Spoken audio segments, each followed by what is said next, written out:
आजच्या भागामध्ये आपण पाहणार आहोत की इकडे आता संतोषच्या कानाखाली लक्ष्मीने वाजवलेली असते आणि लक्ष्मीने डायरेक्टच संतोषला आता सुनावलेलं असतं.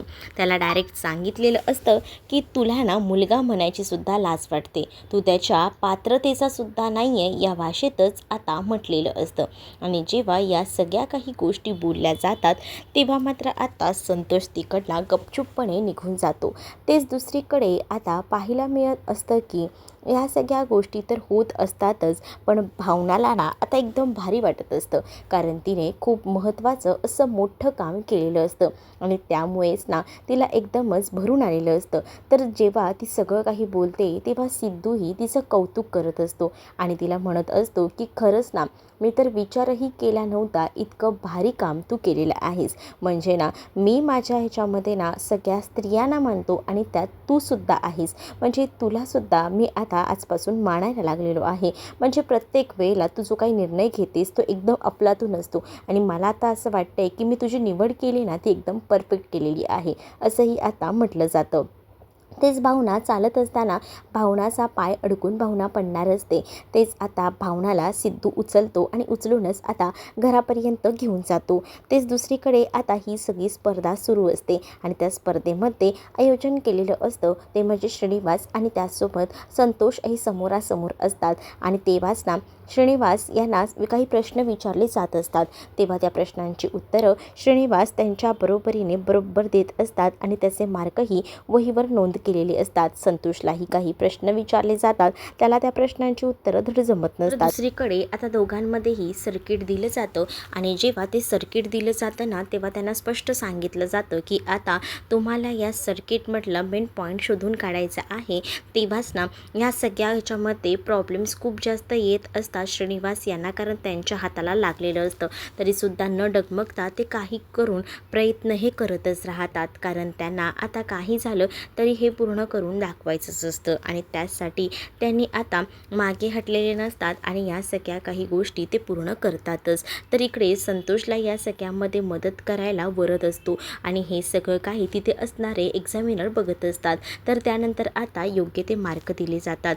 त्यानंतर पुढे आता सांगितलं जातं की बघा, आता तुम्हाला या सर्किटमधली एक चूक काढायची होती आणि त्याचबरोबर आता ही चूक जी होती ती श्रीनिवास यांनी सुधारली होती. कारण या सर्किटमध्ये असं एक हे होतं की ह्या सर्किटचा जो वापर होता तो फक्त उन्हामध्ये आपण करू शकतो. मग आता या उन्हामध्ये जर जेव्हा पाऊस असेल त्यावेळेला आपण काय करणार, या आता सौर ऊर्जेचं प्रकरण कसं चालणार. तेव्हा वीणा उठून उत्तर देते आणि वीणा म्हणत असते की मी यांची सून आहे आणि त्याच वेळेला तिने आता एक आयडिया दिलेली असते की आपण आरसा समोर ठेवायचा, त्यानंतर तिथे एक स्टीलचं भांडं ठेवायचं आणि त्याचा थेट जे काही प्रकाश निघतो तोच थेट सौर ऊर्जेवर सोडायचा, असं देखील आता म्हटलेलं असतं. आणि जेव्हा या सगळ्या काही गोष्टी सांगितल्या जातात तेव्हा मात्र आता ही गोष्ट जी आहे ती खरं तर समोरच्या माणसांना सुद्धा पटलेली असते आणि ते आता कौतुक करत असतात आणि ते म्हणतात की खरंच ना तुमची सून ना अगदीच तुमच्याप्रमाणे आहे. त्यानंतर सायकलचं काम दिलं जातं आणि त्या सायकलमध्ये सुद्धा त्यांना सांगितलं जातं की ह्यातला एक पॉईंट जो आहे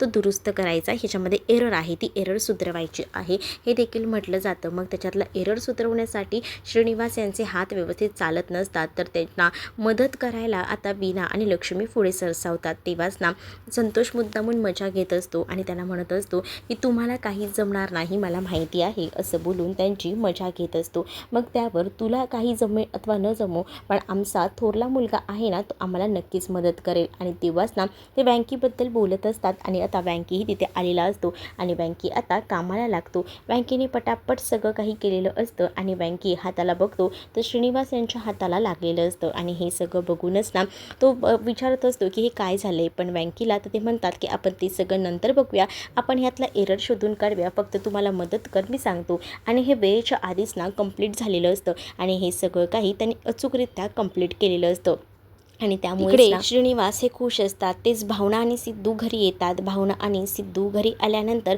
सिद्धूला भावना विचारत असते की काय झालंय, तुम्ही असे का बघताय? भावनाकडे पाहत असतो, त्यामुळे भावना थोडी का होईना लाजत असते.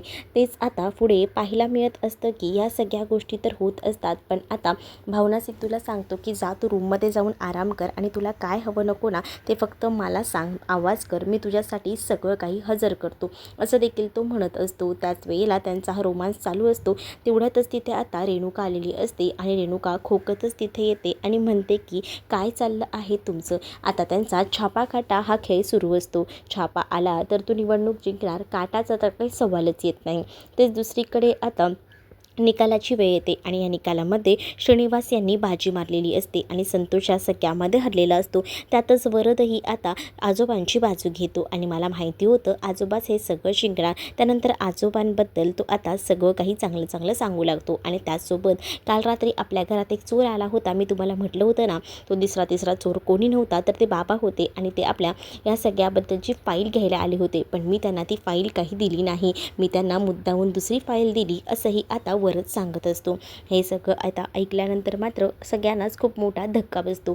तर त्याच वेळेला आता संतोषचा खोटेपणा सगळ्या जगासमोर आलेला असतो आणि त्यामुळेच ना वरदने हुशारीने काम केलेलं असतं. कारण आता वाटत होतं की वरदने ती फाईल देऊन टाकली की काय, पण तसं न होता वरदने ती फाईल न देता मोठं काम केलेलं असतं आणि संतोषला या सगळ्यामध्ये अडकवलेलं असतं. आता लक्ष्मीसुद्धा इकडे असणाऱ्या या वरदला चांगलेच उपदेश देत असते आणि म्हणत असते की बाळा, आज जसा तो चांगल्याच्या पाठी उभा राहिला तसंच नेहमी राहायचं आणि मोठ्यांना कधीही उलट बोलायचं नाही, हे सुद्धा ती आता एकदमच चांगल्या भाषेत त्याला समजावून सांगते आणि मग वरदला सुद्धा या गोष्टी पटतात. त्यानंतर आता जेव्हा अवॉर्ड घ्यायची वेळ येते तेव्हा ते सगळं अवॉर्ड जे आहे त्याचं क्रेडिटही खरं तर दिलं जातं आणि ते क्रेडिट दिलं जातं ते म्हणजे इथे असणाऱ्या या वरदला. कारण श्रीनिवास म्हणतात की खरं तर त्याच्या शाळेचं प्रोजेक्ट होतं आणि त्याच्यासाठी मी आलो होतो. तेवढ्यातच जानूसाठी एक फोन आलेला असतो आणि जानूची बातमी कळलेली असते की जानू कुठे आहे नेमकी. त्यामुळे आता लगेच जयंत तिकडनं जायला निघालेला असतो. जयंतला थांबवत असते लक्ष्मी, पण तो आता काही ऐकत नसतो. त्याने सांगितलेलं असतं की नाही, मला नाही थांबता येणार, मला जावं लागेल. तर इकडे आता भावना आणि त्याचसोबत रेणुका उभ्या असतात. तेव्हा रेणुका म्हणत असते तुझ्यासाठी मी ज्यूस बनवते. भावना म्हणत असते की नको आई, मी घेईन बनवून. पण तेवढ्यातच तिकडे आता ही नीलांबरीसुद्धा येते आणि नीलांबरी म्हणते ज्यूसचं घेऊन बसलात का, ज्यूस मलासुद्धा द्या किंवा चहा दिलात तरीही चालेल, कसं मीही दमून आली आहे ना. आणि ती जात असताना तिच्या बॅगेत ना पैसे खाली पडतात. तेच आता विश्वा आणि जानू गप्पा मारत बसलेली असतात. जानू इतक्या मनमुरादपणे गप्पा मारत असते ना, त्यामुळे विश्वासुद्धा खूप जास्त खुश असतो. विश्वा म्हणत असतो की तुझ्या चेहऱ्यावरचं हे हसून आम्हाला कायम असंच बघायचं आहे, त्यामुळे नेहमीच अशीच हसतमुख राहा. त्यांच्या खूप छान गप्पा सुरू असतात आणि ह्या गप्पा सुरू असतानाच तिकडे आता जयंत येणार असतो. ह्याच्याबद्दल काहीच गॅरंटी नसते. इकडे असणाऱ्या जानूला माहीतही नसतं. तिकडे आता इकडे जयंत येणार आहे. ती आता विश्वासोबत गप्पा मारत असते. विश्वा तिला उलट बोलत असतो की ज्या काही गोष्टी दिसत आहेत तुझ्या डोळ्यासमोर त्याच्यातून तू खूप आनंदी दिसते, पण आता ह्या सगळ्यातून लवकरात लवकर बाहेर पड, हे देखील सांगितलेलं असतं. तर दुसरीकडे आता पाहायला मिळत असतं की इकडे जयंत आलेला असतो. हे जानूने पाहिलेलं असतं. तर जयंत आलेला आहे. तर जयंत तिथे आल्यानंतर जानूला विचारतो झाली का मीटिंग. तर जानू म्हणते कोणती मीटिंग, कुठे आम्ही मीटिंगला आलो आहे. आम्ही मीटिंगला नाही, आम्ही जस्ट अशा चर्चा करायला आलो आहे, गप्पा मारायला आलो आहे. तो माझा चांगला मित्र आहे, त्याच्याशी मी बोलायला आली आहे. पण आता जानूला तो म्हणत असतो की आताच्या आता इथून चल. तर इथे जानूच्या हाताला ना काहीतरी असं चहा वगैरे पित असतात, त्याच्यामुळे लागलेलं असतं. म्हणून विश्वाने आपला रुमाल दिलेला असतो. तर तो रुमालसुद्धा ना आता इथे असणाऱ्या जयंतने खाली फेकलेला असतो आणि जानूचा हात धरून तो तिकडनं तिला घेऊन जातो. संतोष जो आहे तो मात्र आता एकटाच उभा असतो. तर संतोषला असं वाटत असतं की आता आपली तर गरज संपली, या माणसाशी काय बोलायचं आहे नीट. म्हणूनच मग आता तो ना मुद्दामूनच ना वाकड्याचाच वेगळंच काहीसं बोलत असतो आणि त्यामुळेच ना इकडे असणारे हे दिग्विजय जे आहेत ते चिडलेले असतात आणि तू खोटारडा आहेस, अगदीच ना तुझ्या आईप्रमाणे, तुझी आईसुद्धा तशीच आहे, अशा पद्धतीने नावं वगैरे ठेवली जात असतात. तुम्हाला कळलंय ना मी आता कसा आहे आणि कसा नाही ते, मग आता तुम्ही मला कशाला विचारताय. माझ्याबद्दल जास्त जाणून घ्यायचा प्रयत्नही करू नका उगाचच ना हे सगळं. आणि तुम्हाला माहिती आहे का माझी आई कशी आहे, काय आहे. मग तिकडे आता दिग्विजय याला माहिती असतं ना की ह्यांचं नातं नेमकं काय आहे आणि हे ह्याला माहिती नसतं. त्यामुळे दिग्विजय त्याला म्हणतात की तुला असं नाही कळणार आहे, मला माहिती आहे ना तो तुझ्या आईप्रमाणेच आहेस, म्हणजे कसं लोकांना फसवायचं, कसं काय करायचं हे बरोबर तुझ्या आईकडनं तू हे गुण घेतलेले आहेस. असं बोलून त्याला आता हाताला धरून तो तिकडे घेऊन येतो. जसं त्याला घेऊन आणलं जातं तेव्हा आता सगळ्यांसमोर लोळवलं जातं आणि तेव्हाच तू अगदीच तुझ्या आईप्रमाणे आहे आणि तुला ऐकून घ्यायचं आहे ना की आमचं नेमकं नातं काय आहे आणि काही नाही ते. मग आता ते त्याच्या कानाखाली वगैरे वगैरे वाजवतात आणि तुझा हा जो काही खोटारडेपणा आहे तो तुझ्या आईकडूनच आला आहे हे सुद्धा बोलत असतात. त्यानंतर आता दिग्विजय लक्ष्मीला सुनावतात. लक्ष्मीसुद्धा तर त्यांना उत्तर देत म्हणत असते की तुमचा काहीतरी ना गैरसमज होतो आहे. हे सगळं काही ना माझ्या अंगातही नाही आहे. या सगळ्या काही गोष्टी ज्या आहेत ना ते स्वतःहूनच तो सांगतो आहे. पण मी तुम्हाला सांगते ना की हे सगळं काही चुकीचं आहे आणि उगाच आहे ना तुम्ही तर पाठीशी घालूच नका आणि ह्या सवयी मी लावलेल्याच नाही आहेत. तेव्हा दिग्विजय म्हणत असतात की तू ना बहीण व्हायच्यासुद्धा लायकीची नाही आहेस या शब्दामध्येच आता म्हटलेलं असतं. त्यामुळे आता संतोषला हे नातं कळलेलं असतं. दुसरीकडे आता जानूला जयंत खेचत घराबाहेर घेऊन येतो आणि जानूला जेव्हा खेचत तो घराबाहेर घेऊन येतो तेव्हा जानू म्हणत असते की तुझं काय चाललं आहे, म्हणजे तू आता त्या नवऱ्यांसारखा झाला आहेस का, म्हणजे प्रत्येक वेळेला तुझं ऐकायचं, तुझं समजून घ्यायचं, मी नाही ऐकून घेणार या सगळ्या काही गोष्टी, आता पुरे झालं. म्हणजे मी बाहेर कोणाला भेटायला गेली ते सुद्धा तू पाळत ठेवणार आहेस का, हे मला आता बरोबर कळलेलं आहे. तू माझ्यावर लक्ष ठेवून आहेस, त्यामुळे मला ना आता तुझ्याबरोबर बोलायचं नाही. असं असेल ना तर मी सुद्धा हे घर सोडून जाते, असंही जानू आता त्याला बोलत असते.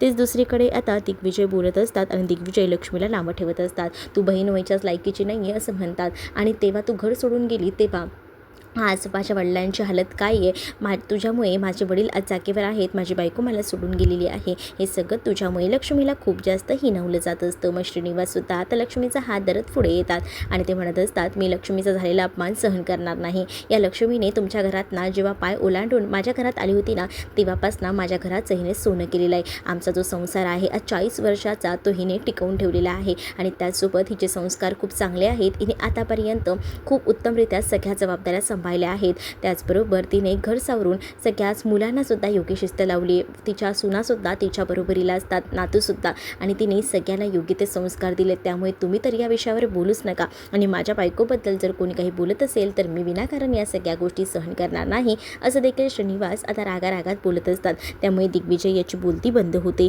तर श्रीनिवासांच्या समोरच ना आता इकडे असलेली लक्ष्मीसुद्धा म्हणत असते की दादा मी तुला याआधीसुद्धा सांगितलं होतं की तुझं विनाकारण मी ऐकून घेणार नाही आणि मुळात राहिला प्रश्न ह्याला सांगायचा हा तर आमच्या ह्याच्यामध्ये सुद्धा नाही, अद्यातमध्यातही नसतो. त्यामुळे ह्याला आणि ह्याच्यावर जे काही संस्कार झालेले आहेत तिथेच मीच कुठेतरी कमी पडली असं मला कधीतरी वाटतं. पण ह्याला मी कधीच काही सांगितलं नाही. घरातले सगळीजणं निघून जातात तर तिथे आता एकटाच दिग्विजय आणि संतोष उभा असतो. दिग्विजयच्या पाया आता संतोष पडतो आणि मामा मला माहीत नव्हतं तुम्ही माझ्या आईचे भाऊ आहात, ते प्लीज ऐकून घ्या असं बोलून तो आता पाया पडत असतो. तेच दुसरीकडे आता जयंत जानूवर चिडत असतो तर जानूसुद्धा त्याला उत्तर देत म्हणत असते की मी आता ठरवले मी काही इथे थांबणार नाही, कारण माझा निर्णय झाला आहे. जर तुम्हाला ह्या गोष्टी चालणार नसतील ना तर मीही हे खपवून घेणार नाही, कारण मला माझा नवरा असा नकोच होता जो की माझ्यावर पाळत ठेवेल, माझ्यावर लक्ष ठेवून राहील. मला मग असं असेल तर नाही राहता येणार या घरात. याही भाषेत आता जानू जी आहे ती बोलत असते. जानू जेव्हा या सगळ्या काही गोष्टी बोलते तेव्हा मात्र आता इथे असणाऱ्या जयंतची बोलती बंद होते. तर तुम्हाला हा भाग कसा वाटला आहे नक्कीच कमेंटमध्ये सांगा आणि अशाच नवनवीन भागांसाठी आपल्या चॅनललासुद्धा सबस्क्राईब नक्कीच करा. चला तर मग भेटूया पुढच्या भागामध्ये. तोपर्यंत टाटा बाय. व्हिडिओ आवडला असेल तर लाईक करायला विसरू नका.